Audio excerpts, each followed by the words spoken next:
On ne gagne pas un bras de fer contre un diagnostic. On apprend autre chose, une manière de vivre avec. On apprend parfois lentement à pleurer avec le sourire quand on n'est plus dans la lutte ou le déni, mais dans l'acceptation. L'acceptation, ce n'est pas se rendre, c'est arrêter d'épuiser ses forces à vouloir refaire le passé pour les investir dans ce qui existe encore aujourd'hui. Vous avez le droit de pleurer.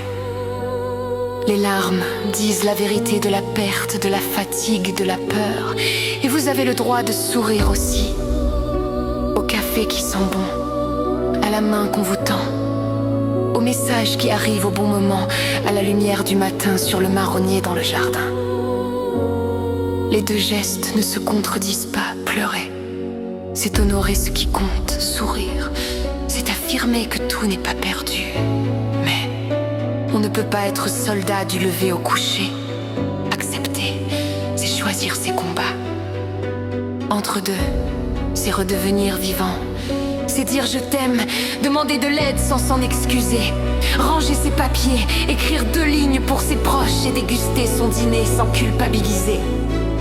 L'acceptation remet le temps à sa juste place, un jour après l'autre. Ce chemin n'a rien d'héroïque au sens des films. Il est simple, têtu, humain. Il passe par des nuits blanches, des rendez-vous qui inquiètent, des chiffres qui montent et qui descendent.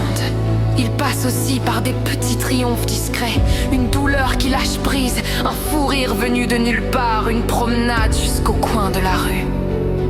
Les statistiques n'essuient pas les larmes. Une épaule si, reposez-vous dessus. Si l'angoisse frappe, respirez, nommez-la. Laissez-la passer comme une vague. J'ai peur et c'est normal. Puis, ramenez votre attention vers ce qui reste à votre portée. Un appel, une prière, une page à lire. L'acceptation ne guérit pas tout, mais elle diminue la souffrance inutile, celle de vouloir que ce qui est ne soit pas. Et s'il vous faut un repère pour la route, prenez celui-ci. On apprend à pleurer avec le sourire quand on accepte, parce qu'on cesse de perdre sa vie à la refuser. Ce soir, si les larmes vous viennent, laissez-les couler. Demain, si vous riez, ne vous en excusez pas. Entre les deux, il y a votre dignité droite comme une colonne vertébrale.